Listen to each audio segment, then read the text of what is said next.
89, I'm ready now.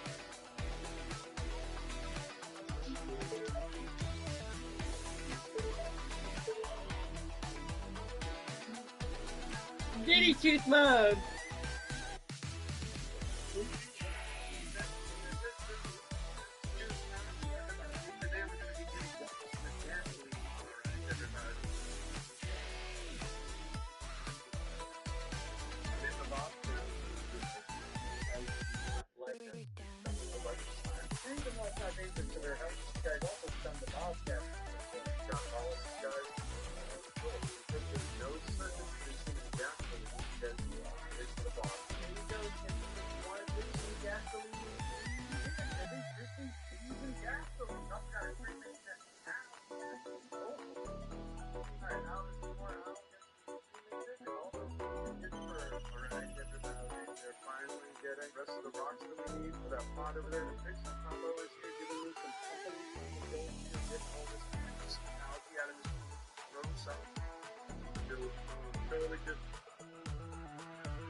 Today we're making a floating obsidian knife, but in the process of doing so, I also wanted to break off some big pieces from this chunk because I could use them for other projects like spearheads.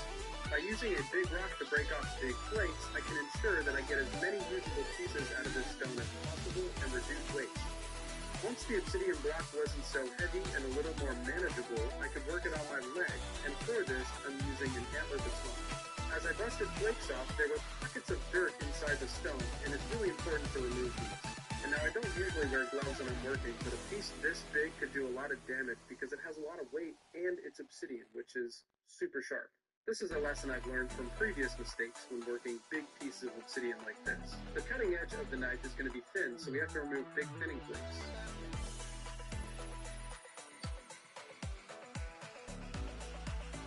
Once I'm satisfied with the thickness, I turn my attention to shaping out the handle and where the blade will be. The portion of the rock that will become the handle should be a little bit thicker and fit the hand nicely, whereas the blade will be thinner. At a certain point of thickness and shape, it's easier to use a pressure flaking tool to get into those hard-to-reach areas on the handle.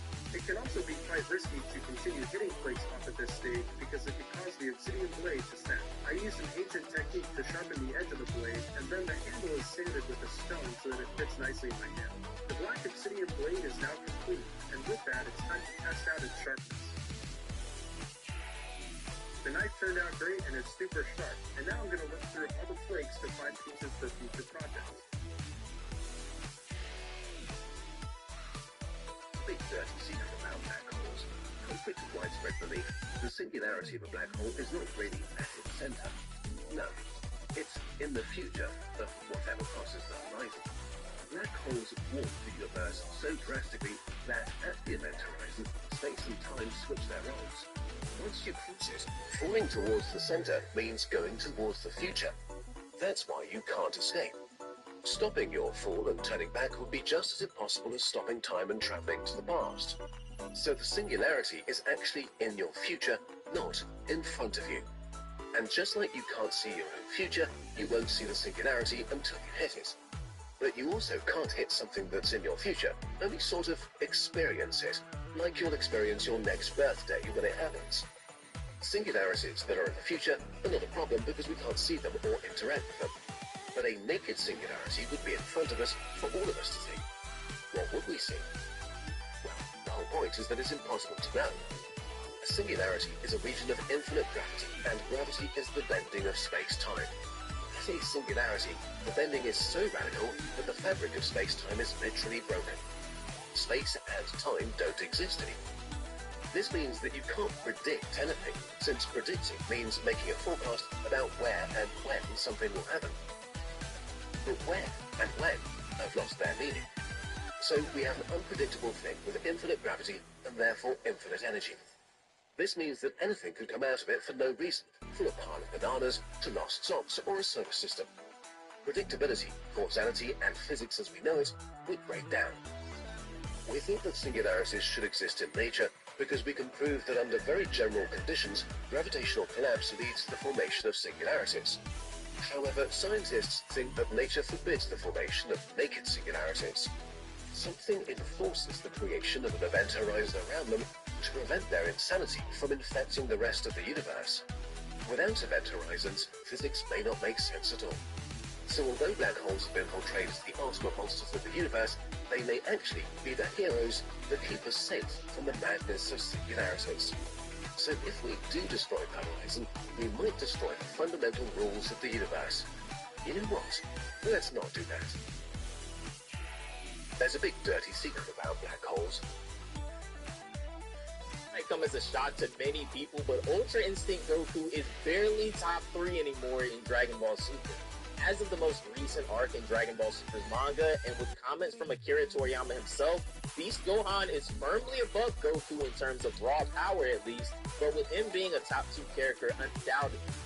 At the conclusion of the Granola the Survivor arc, Frieza appeared after training in a room of spirit and time for 10 years, where he gained a new transformation called Black Frieza. This form is so strong, he not only one-shot Gas, but he also one-shot Ultra Instinct Goku and Ultra Ego Vegeta simultaneously, and this places him right up there with Beast Gohan, whether you want to put him in the number 1 or a number 2 spot. And arguably, Ultra Ego Vegeta might be stronger than Goku, or at least competing for that 3rd spot with him as well, as we saw Vegeta defeat Goku in their last sparring session, and Ultra Ego is at least on par with Ultra Instinct, so it's actually not a stretch to say that UI Goku is barely top 3 at this point. This might come as a shock to many people, but Ultra Instinct Goku is barely top 3 anymore in Dragon Ball.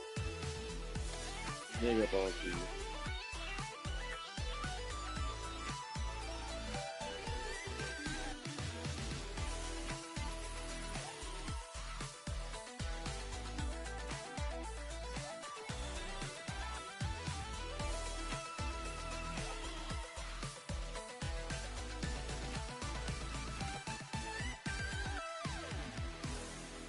Hypoallergenic clean recommended, but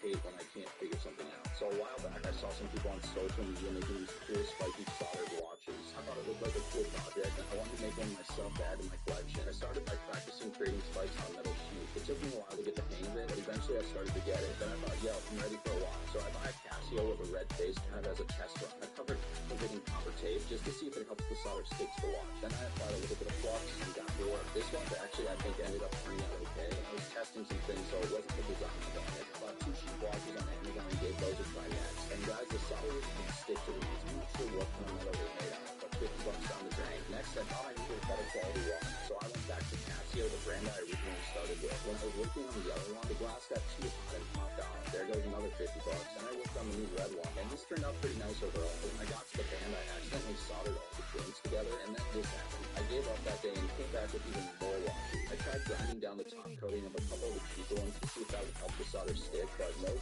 pulled right off. This digital Casio was looking pretty cool, but then the screen went black from the heat. It did come back to life though. The square watch I couldn't get the solder to stick to, and then this higher end Casio I decided to grind down a bit, and again I just couldn't get the solder to adhere to the metal. So if you guys know what I'm doing, drop it below.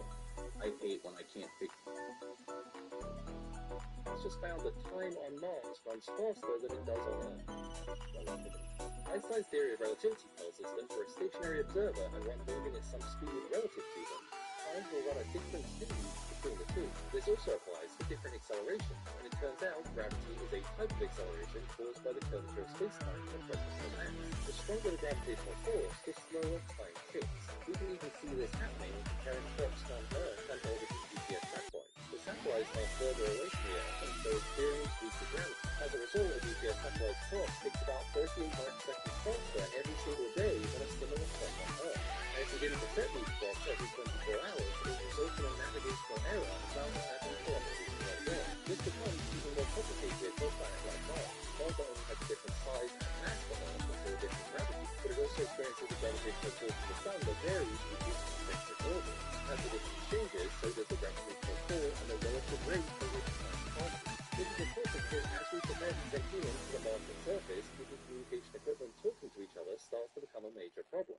So researchers researchers at the National Institute of Standards and Technology took the most comprehensive planetary data set that we have from NASA's JPL to determine Martian climate. They found that taking into account the relative orbits of both planets and the varying force from other astronomical bodies on Earth and on Mars, they found that a clock on the Martian surface is 477 microseconds faster per day on average than one on Earth. They also found that time difference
Here's the science of it. First off, this desktop display is captured a light-to-light pattern in the material, although liquids are cracked.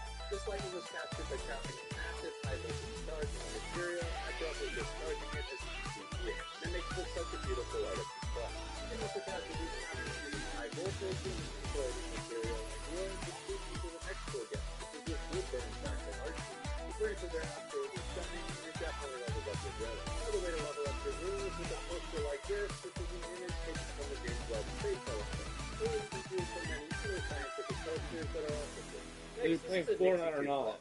Nixie tubes were used to display numbers back in the old day and have different cathode shapes for each number. When you provide power to one cathode, it makes it glow in the mostly neon gas bulb. Nixie tubes are of course no longer used. That is That's breaking this with real Nixie Why tubes. did he make the back art? On a setting just if you don't care about the collectible aspect of having authentic Nixie tubes, you just want a similar aesthetic, there's also LED ones that are much cheaper. However, I did notice there's a bit more glare with these and the numbers aren't quite as easy to see.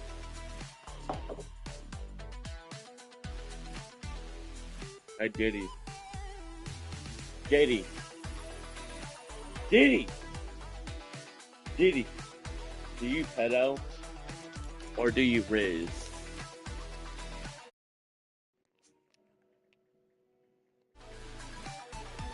Guess you neither. I'm asking if you Diddy or you Drake.